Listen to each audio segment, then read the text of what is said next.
அன்பு நண்பர்களே, பணிவான வணக்கங்கள். இன்று நாம் பார்க்கவிருப்பது தைப்பூசம் 2024 தேதி, நேரம் எப்போது, வேண்டுதல்கள் நிறைவேற முருகனை எவ்வாறு வழிபட வேண்டும், தைப்பூச விரதம் எடுப்பதனால் ஏற்படும் பலன்கள், இதை அனைத்தையும் இந்த ஒரே பதிவில் பார்க்கலாம். வாருங்கள். முருகப்பெருமானை விரதம் இருந்து வழிபட்டு முருகனின் அருளை பெறுவதற்கு ஏற்ற நாட்களில் மிக முக்கியமானது தைப்பூச திருநாளாகும்.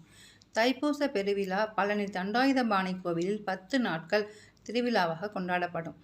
தைப்பூச திருவிழாவின் போது மட்டும் முருகனின் அறுபடைகளில் ஒன்றான பழனியில் 3 முதல் 5 லட்சம் பக்தர்கள் கூடுவார்கள். தைப்பூசத்தன்று முருகப்பெருமானை வழிபட்டால் வேண்டுதல்கள் அனைத்தும் நிறைவேறும் என்பது ஐதீகம்.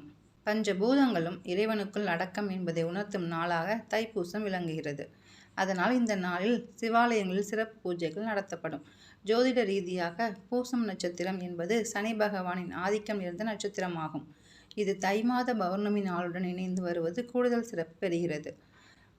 முருகப்பெருமான் சிவசக்தி ஐக்கியமான ரூபமாக விளங்குவதால் தைப்பூசம் முருகனுக்குரிய வழிபாட்டு நாளாயிற்று. முருகப்பெருமானுக்குரிய மிக முக்கியமான விரத நாட்களில் ஒன்று தைப்பூசம்.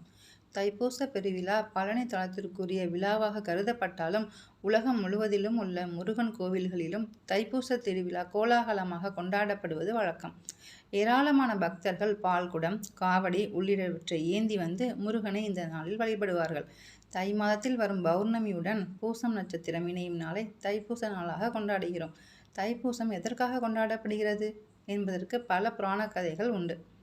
தைப்பூசத்தன்று காவடி தூக்குவது மிக முக்கியமான வேண்டுதலாகும். தைப்பூச விரத பலன்கள்.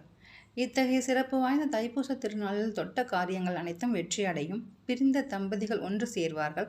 குழந்தை வரம், திருமணம், ஆயுள், குடும்ப ஒற்றுமை ஆகியவை கிடைப்பதுடன் தைப்பூசத்தன்று முருகனுக்கு நடக்கும் பூஜை, அபிஷேகங்களை கண்டால் சகல பாவங்களும் நீங்கும், தோஷங்கள் நீங்கும், நினைத்த காரியங்கள் கைகூடும். தைப்பூச விரதம் இருக்கும் முருக பக்தர்கள் மார்கழி மாதத்திலேயே துவங்கி தொடர்ந்து 48 நாட்கள் இந்த விரதத்தை இருப்பார்கள். லட்சக்கணக்கான பக்தர்கள் பழனிக்கு காவடி ஏந்தி பாத யாத்திரையாக வந்து நேர்த்தி கடன் செலுத்தும் வழக்கமும் உண்டு. தைப்பூசம் 2024 தேதி மற்றும் நேரம். அளவில்லாத பலன்களை அள்ளித்தரும் பல சிறப்புகளை கொண்ட தைப்பூச திருநாள் 2024 ஆண்டில் ஜனவரி 25 தேதி வருகிறது. அதுவும் குரு பகவானுக்குரிய வியாழக்கிழமையில் வருவதால் இந்த ஆண்டு தைப்பூசம் கூடுதல் சிறப்பானதாக கருதப்படுகிறது. ஜனவரி 24 தேதி இரவு 10:44 மணி துவங்கி ஜனவரி 25 தேதி இரவு 11:56 வரை பௌர்ணமி திதி உள்ளது. அதே சமயம் ஜனவரி 25 தேதி காலை 9:14 மணிக்கு பிறகே பூச நட்சத்திரம் துவங்குகிறது. ஜனவரி 26 தேதி காலை 11:07 வரை பூச நட்சத்திரம் உள்ளது. இதனால் ஜனவரி 25 தேதியே தைப்பூச வழிபாட்டினை மேற்கொள்ள வேண்டும். இந்த நாளில் முருகப்பெருமானை மட்டுமின்றி பார்வதி தேவியையும் சிவபெருமானையும் குரு பகவானையும் வழிபடுவது அதிக சிறப்பு வாய்ந்ததாகும். தைப்பூச விரத முறை.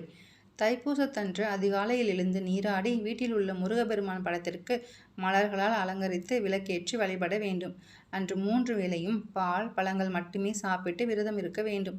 முருகப்பெருமானுக்குரிய கந்தசஷ்டி கவசம், கந்தகுரு கவசம், சண்முக கவசம், கந்தர் அலங்காரம், கந்தர் அனுபூதி, திருப்புகழ் உள்ளிட்ட பாடல்களை பாராயணம் செய்ய வேண்டும். இது எதுவும் தெரியாதவர்கள் எளிமையாக ஓம் சரவண பவ என 6 எழுத்து மந்திரத்தை சொல்லி முருகனை வழிபட வேண்டும். மாலையில் கோவிலுக்கு சென்று முருகப்பெருமானை தரிசித்துவிட்டு பிறகு சந்திரனை தரிசித்த பிறகே விரதத்தை நிறைவு செய்ய வேண்டும். என்ன நண்பர்களே, இந்த வருடம் வரும் தைப்பூசத்தை சிறப்பாக கொண்டாட தயாரா?